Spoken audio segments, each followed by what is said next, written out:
Hello there, and welcome to this episode of Penguin Shell Personalities.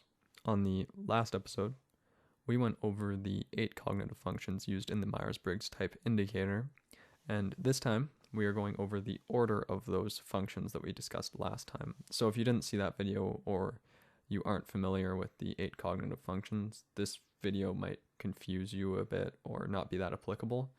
So I'm going to put a link in the description below for the other video to look at first if you haven't seen it, because that'll really help you out. But otherwise, let's just get right into it. As you can see here, we have an ISTJ and an ESTJ. Most people, when they see this, they think, well, not much of a difference. The only difference, really, one might logically deduce, is that one is an I, one is an E. Otherwise, they're STJs. This is very incorrect, actually, and this is where many people get fooled, especially by the online tests. As you can see here, if we look at the top function of the ISTJ, it's introverted sensing. However, if we look at the top function of the ESTJ, it's extroverted thinking. Now, thinking and sensing are very different, and to have them at the top of the personality, obviously that makes a huge difference in how this personality works and thinks and goes through things and interacts with things. So we're going to look at actually what the order of these functions means exactly. First, we have the dominant function. We're just going to keep using the ISTJ here just because, but this would work with any personality. They would just have a different order of functions. The top one here, or the dominant function, is introverted sensing. Now, this dominant function determines whether we are introverted or extroverted, and it is at the forefront of our personality. Not only will those around us register that this is something about us, like they'll probably have a good idea if they know you well enough that this is part of your personality, even if they can't give it a name, as in even if they aren't Myers-Briggs Type Indicator users, or if they don't use the Jungian ways of looking at personalities. But yeah, it's at the forefront of our personality, this dominant one. And we will notice that too ourselves, as in we are very conscious of it. And we rely on this function, especially when we're younger. So if we're in a problematic situation and we are in ISTJ, let's say, we will use this introverted sensing a lot. Now let's move on to the next function. The auxiliary function. This is the second function on that list there with the ISTJ again. And this one is extroverted thinking. The auxiliary one tends to develop after the dominant function, and it helps to balance out a personality. And also it helps to balance the dominant, and both the dominant and auxiliary are used to make decisions and act upon them. Now, you would think all parts of your personality are probably used to make decisions and act upon them, and you are correct. But right now we're talking more about a conscious experience. You realize you're doing this, for the most part at least. And as we see here, we have an introverted sensing and an extroverted thinking. So this individual, although they have an I in their Myers-Briggs type, they aren't totally introverted. They're also extroverted, just different functions. But everybody is a bit introverted and a bit extroverted, which is why this is somewhat misleading, this ISTJ, because they aren't just introverted. Just like an extroverted isn't just extroverted. They also have introverted parts of their personality. And this is what makes people complex. So in this case, if the dominant is introverted, the auxiliary will be extroverted. And likewise, if the dominant is extroverted, the auxiliary will be introverted. And this works as a balancing point for the personalities. Now let's move on to the tertiary function. Now this is the third function on the list. So for the ISTJ, this is introverted feeling. The tertiary function will be opposite to the auxiliary function. For example, if your auxiliary function is introverted feeling, or FI, then your tertiary function will be TE, or extroverted thinking. Now in this case with the ISTJ here, we see that the auxiliary function is extroverted thinking. So this means that the tertiary function is introverted feeling.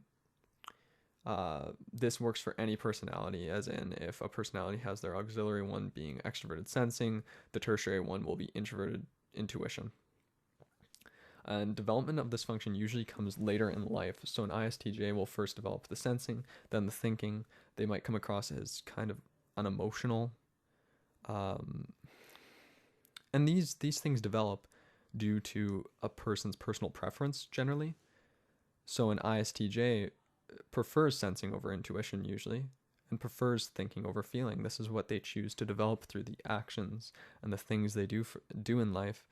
So if you have someone who, let's say, is an extroverted sensor, they'll probably do a lot of physical activities. I mean, that's a bit of a generalization, not all of them will, but generally that's a good part of it. That's a good indicator, and they will do that because they enjoy to, and thus they become good at it. And the better they become at it, the more they enjoy it, because usually people enjoy things that they're good at. And when the tertiary function is developed,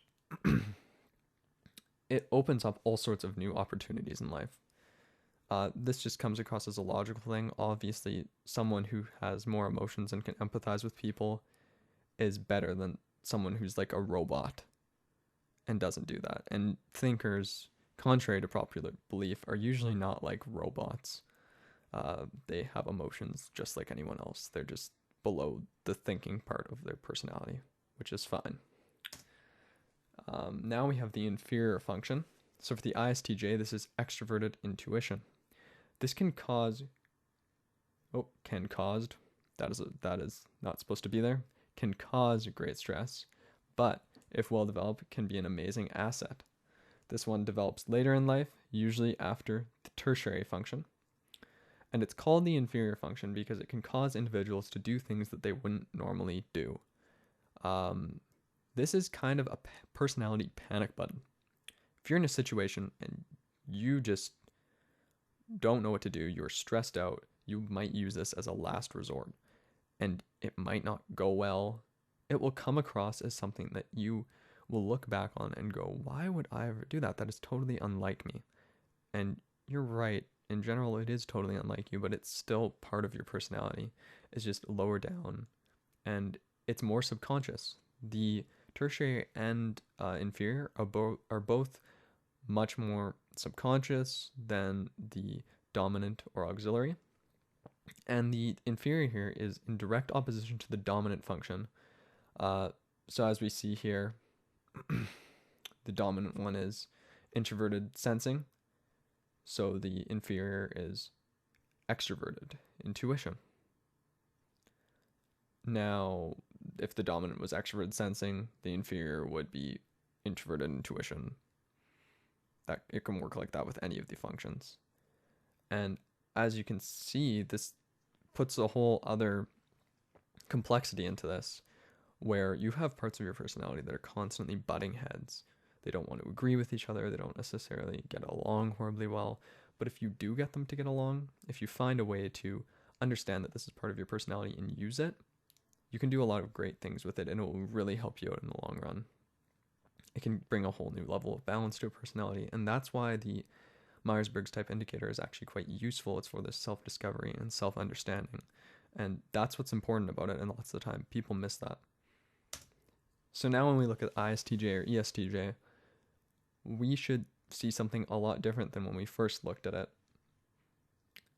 And I mean, now in many ways it's quite self-explanatory. We see that this is with ESTJ, extroverted thinking is at the top of the personality, introverted sensing is auxiliary, extroverted intuition is tertiary, and introverted feeling is the inferior one.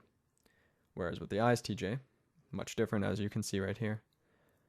And there are many, many layers to this complexity, and this is why finding out your personality type is much different than just taking some quiz online that isolates every part and goes, well, you're either sensing or you're either sensing individual, or you're intuitive, or you're either thinking or you're feeling.